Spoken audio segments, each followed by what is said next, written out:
Robots. They've been a part of the medical field for years. They've pioneered advances in every part of the industry, from doing tests to performing surgery. They've saved lives. But they haven't pioneered innovation in the general hospital setting. Nurses can be on their feet for up to 12 hours in one shift. They have to hustle back and forth from supply room to patient to supply room to patient to supply room. It's exhausting, and it takes away from the time that they can actually be a nurse. That's where Chockabot comes in. The Chockabot is a request fulfillment system. It zooms back and forth for you, so you can plan ahead. A nurse can request supplies for any patient they're visiting simply with a touch of a button. When they arrive at the patient's room, their supplies will be right there waiting for them. When the requester has received their supplies, they can notify Chockabot of its success, and the robot will move on to its next task. Hi, I'm Christy. I work on the Chockabot brain. For each request, we go through the same workflow. First, we identify and move to the location of the item. Second, we move towards the fiducial and pick up the bin.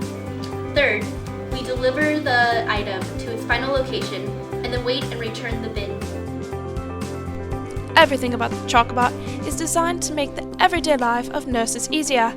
We surveyed countless nurses to make sure the timing and interface of the robot was perfect.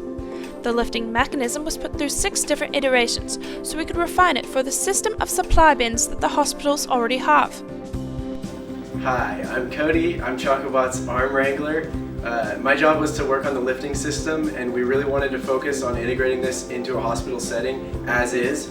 So one of the things we did was design the system so it can basically work with the bins that are in place in these rooms in the hospitals today. We spent weeks prototyping Chockabot, and we think the result is something special.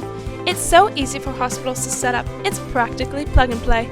And because Chockabot relies only on a hospital's existing Wi-Fi network, the maintenance costs of it are virtually zero. The interface especially couldn't be easier to use. Hi, I'm Zach. I'm responsible for the web app for Chockabot. So the thing we wanted to get with it was to make it as easy as possible for the nurses to use. So in just 3 clicks, they select the item, the location, and then they click go, and the Chockabot gets the item for them. And when it's ready, they click done, and they pick up the item. It's as easy as that. The Chockabot is built upon the idea that we just want robots to help people. Having Chockabot will not only help the nurses, but it will help the hospitals as well.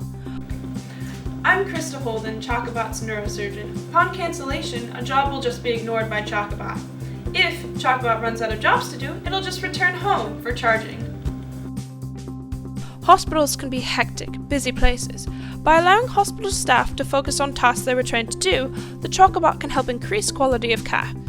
At the end of the day, it will allow nurses to focus on actually being nurses, and not delivery drivers.